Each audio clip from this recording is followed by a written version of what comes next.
Shalom adik-adik, jumpa lagi dengan SM Sekolah Minggu Maranatha Online.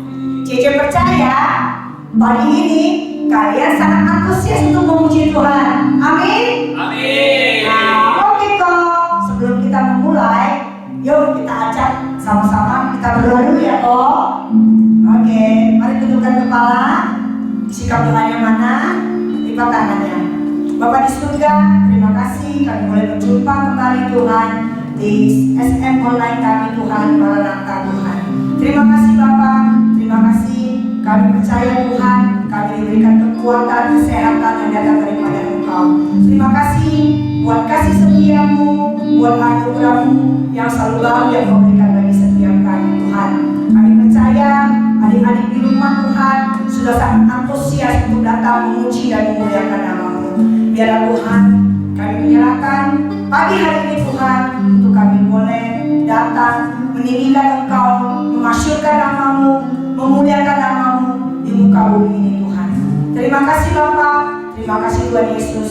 Biarlah kami terus antusias Tuhan, sebab firman-Mu yang mengatakan orang-orang yang terus menanti-nantikan Tuhan diberikan kekuatan baru. Mereka akan terbang seperti Raja Wali, mereka berjalan tidak akan menjadi lesu. Itulah kami Tuhan, adik-adikmu Tuhan, di Maranatha ini Tuhan, untuk mereka terus Tuhan berlari, memuji dan memuliakan nama-Mu Tuhan. Terima kasih Bapa, terima kasih Tuhan Yesus, terima kasih Roh Kudus. Di dalam nama Tuhan Yesus, kami mau mulai ibadah kami Tuhan, dan kami ucapkan haleluya, amin. Ya, mari kok kita mulai ya.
kalian adalah anak yang dahsyat luar biasa. Amin. Oke. Kita lanjut lagu yang kedua ya, Pak. Kita percaya kalau kalian terus mendengarkan panggilan dari Bapak di surga, pasti tahu lagu ini. Yuk kita nyanyi sama-sama. Dengar dia panggil nama saya, dengar dia panggil namamu. Apa jadi? Dengar dia panggil nama saya, juga dia panggil namamu. Dengar dia panggil nama saya, dengar dia panggil namamu. Amin. Dengar dia panggil nama saya, juga dia panggil namamu. Oh kiranya, oh kiranya, amin Tuhan. Oh kiranya Tuhan Yesus amat cinta pada saya. Oh kiranya, oh kiranya, amin Tuhan. Oh kiranya Tuhan Yesus amat cinta pada saya. Oh kiranya, oh dibagi-bagi sama kok. Ya, ku jawab ya, ku jawab ya Tuhan, ku jawab ya Tuhan, ku jawab ya, ku jawab ya Tuhan, ku jawab ya Tuhan, ku jawab ya. Haleluya. Terima kasih Tuhan Yesus. Adik-adik antusias sekali dengan memuji nama Tuhan. Cece percaya bukan karena suatu kebetulan kita hanya di TV ataupun tadi ada yang di handphone, ada yang mungkin mendengarkannya di laptop, itu sama aja adik-adik. Semua tetap hadirat Tuhan ada di rumah adik-adik. Amin. Mari sebelum kita mau lebih lanjut lagi untuk mendengarkan firman Tuhan, kita mau dan Cece percaya, Koko juga percaya bahwa kalau nanti suatu saat kita bertemu dengan muka dengan Tuhan, kita diberikan satu baju putih yang Tuhan berikan dengan luar biasa. Adik-adik percaya itu? Amin. Oke, mari kita memuji nama Tuhan. Kita lihat bahwa sinar kemuliaan Tuhan akan Tuhan nyatakan bahwa sebentar lagi adik-adik nanti pasti akan bertemu dengan teman-temannya, dengan saudara-saudaranya, dengan Koko Cici juga ada di gereja, bahkan dengan bertemu dengan oma-oma dan yang paling utama, Cici percaya kalian sudah rindu dengan teman-teman di sekolah. Mari adik-adik, Cici mau kalian terus berdoa, sebab doa orang benar itu besar kuasanya bila yakin dan didoakan. Amin. Mari kita sebelum mendengarkan firman Tuhan, kita mau lebih lagi untuk memuji nama Tuhan. Terima kasih Tuhan Yesus.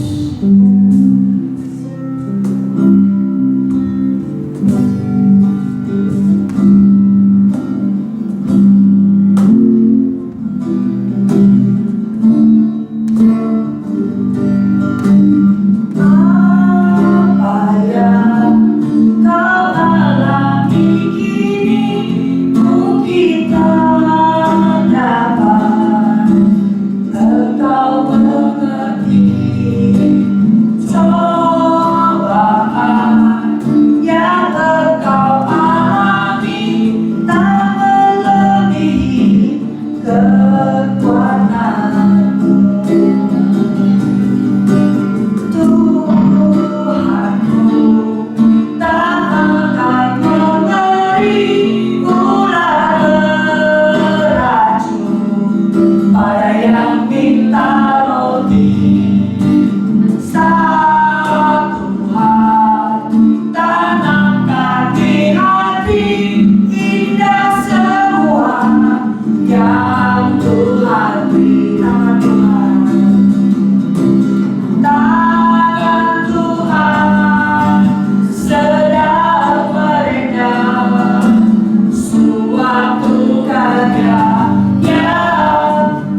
Shalom adik-adik, apa kabarnya hari ini? Semoga kalian semua sehat selalu ya. Oke, Cece hari ini mau membawakan firman Tuhan. Tapi sebelumnya kita dengerin dulu apa kata teman-teman kalian. Saul raja pertama Israel. Pada masa itu, Allah adalah satu-satunya raja atas Israel. Samuel 8 ayat 4-5. Sebab itu berkumpullah semua tua-tua Israel. Mereka datang kepada Samuel di Rama dan berkata kepadanya, "Engkau sudah tua dan anak-anakmu tidak hidup seperti engkau. Maka angkatlah sekarang seorang raja atas kami untuk memerintah kami seperti pada segala bangsa-bangsa lain." 1 Samuel 8 ayat 22. Tuhan berfirman kepada mereka, "Dengarkanlah permintaan mereka dan angkatlah seorang raja bagi mereka." Tuhan telah memberitahu Samuel bahwa Tuhan memilih Saul, lalu Samuel mengurapi Saul sebagai raja Israel. Oke, nah pada zaman dahulu bangsa Israel itu dipimpin oleh Allah langsung. Bagaimana cara Allah memimpin bangsa Israel? Allah memilih hakim-hakim yang akan memberitahukan kepada bangsa Israel apa yang harus dilakukan oleh bangsa Israel. Tapi bangsa Israel mau pemimpin yang dari manusia. Karena bangsa Israel menginginkan pemimpin sama seperti bangsa-bangsa di sekitarnya. Mengetahui hal itu, maka Tuhan memberitahukan kepada Samuel untuk memberitahukan kepada bangsa Israel apabila mereka mempunyai raja atau pemimpin dari seorang manusia, maka akan ada akibat-akibat yang harus ditanggung oleh bangsa Israel. Apa aja akibatnya? 1. Anak-anak mereka, baik laki-laki maupun perempuan, akan dipekerjakan sebagai pekerja di istana raja. Yang kedua, mereka harus menyediakan makanan yang cukup untuk memenuhi kebutuhan raja dan juga orang-orang yang bekerja di istana raja. Anak-anak mereka akan dijadikan juru masak, akan dijadikan juru minuman, akan dijadikan pengawal, dan dijadikan prajurit. Kemudian hasil ladang mereka akan diberikan kepada raja untuk memenuhi segala kebutuhan makan dan minum mereka. Tapi bangsa Israel tetap berkeras untuk mempunyai seorang pemimpin dari manusia. Karena itu sudah diberitahukan akibatnya kepada bangsa Israel, maka Allah menyetujui bangsa Israel untuk mendapatkan seorang pemimpin manusia. Siapa yang Allah pilih? Nah, pada zaman itu Allah memberitahukan kepada Samuel, raja yang akan dipilih oleh Allah untuk menjadi pemimpin bangsa Israel. Raja yang dipilih adalah Saul. Bagaimana caranya Samuel tahu mengenai Saul? Pada saat itu, ada seorang yang bernama Kis, seorang bapak yang bernama Kis mempunyai anak yang namanya Saul. Bapak ini kehilangan keledai-keledai. Maka bapak ini menyuruh Saul untuk mencari keledai-keledai tersebut. Tetapi walaupun sudah dicari, keledai-keledai itu tetap tidak bertemu. Akhirnya mereka memutuskan untuk pergi kepada Samuel. Samuel adalah seorang pelihat. Jadi dia bisa memberitahukan kepada Saul di mana keledai-keledai itu berada. Tuhan memberitahukan kepada Samuel bahwa yang akan datang nanti itu adalah orang yang akan dipilih oleh Tuhan untuk menjadi raja bangsa Israel. Pada saat Saul datang, Samuel memberitahukan kepada Saul bahwa keledai-keledai yang ia cari itu sudah kembali ke rumah ayahnya. Dan sekarang ayahnya sedang mencari Saul, karena sudah lama Saul pergi untuk mencari keledai-keledai itu. Nah, pada saat itu Samuel juga memberitahukan bahwa Saul adalah raja yang dipilih oleh Tuhan untuk memimpin bangsa Israel. Kemudian Samuel menyuruh Saul pulang. Pada saat beberapa hari kemudian Samuel pergi ke kota Mispa dan Samuel menyuruh semua bangsa Israel untuk berkumpul di sana. Di sana, di Mispa, Samuel membuang undian untuk menentukan siapa yang akan menjadi raja bagi bangsa Israel. Pada saat undian ditarik, maka diketemukan bahwa yang memimpin bangsa Israel terdapat dari suku Benyamin.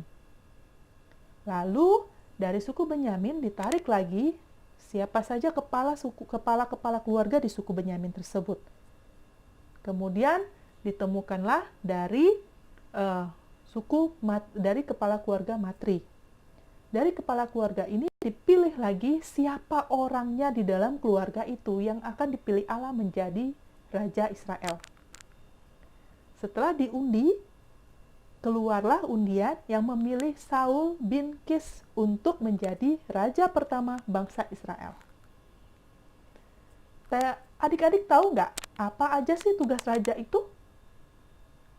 Ya, tugas raja itu bisa kita umpamakan seperti saat ini adalah tugas seorang presiden atau perdana menteri atau juga raja-raja di dunia saat ini. Mereka mengatur bangsanya, terus memberikan keamanan dan kenyamanan bagi rakyatnya. Tugas yang berat ya adik-adik. Kenapa Allah memilih Saul untuk menjadi raja atas bangsa Israel?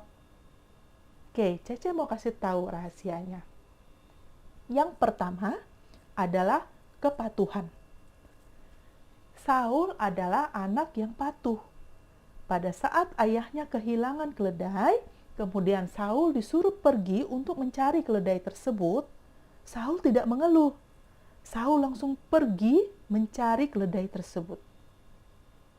Ya, itu yang pertama. Yang kedua adalah tekun. Tekun dalam hal apa? Pada saat Saul pergi, lama dia tidak bertemu dengan keledai tersebut. Mungkin orang yang mudah putus asa, dia akan langsung, sudahlah, keledainya nggak ketemu, pulang aja lah. Tapi enggak. Saul tetap pergi mencari keledai tersebut sampai bertemu.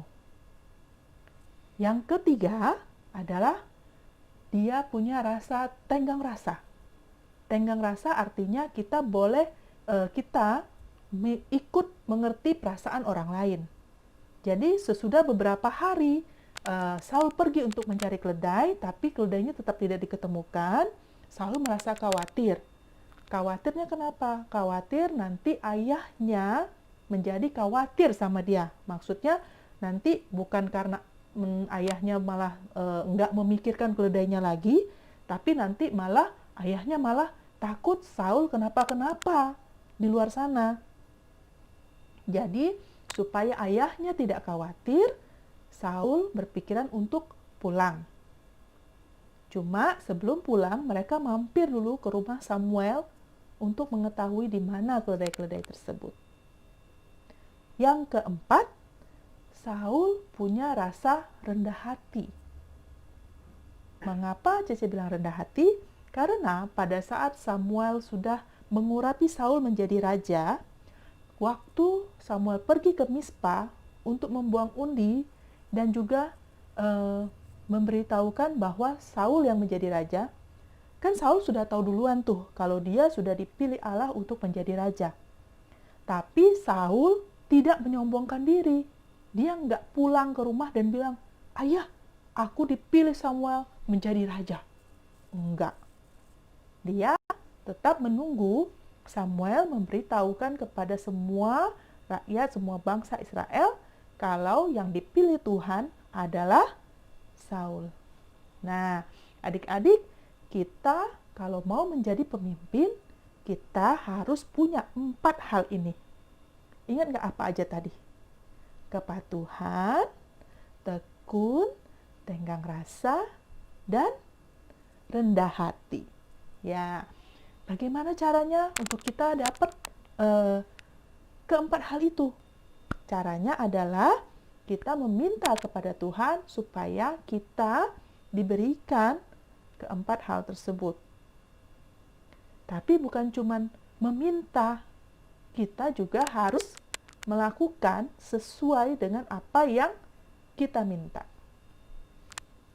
Nggak jemu-jemunya, Cece mau kasih tahu kalian untuk selalu yang pertama, rajin berdoa. Yang kedua, rajin baca Alkitab. Yang ketiga, melakukan apa yang Tuhan perintahkan kepada kita. Nah, apa yang Tuhan perintahkan itu juga apa yang tadi menjadi syarat-syarat seorang pemimpin. Nah, kita mau dong jadi pemimpin juga, ya. Nah, untuk itu adik-adik kita berdoa kepada Tuhan supaya Tuhan memberikan sifat-sifat pemimpin tersebut kepada kita. Oke, sebelum Cece akhiri, Cece mau kasih satu ayat. Cece ambil dari Amsal 15 ayat yang ke-33.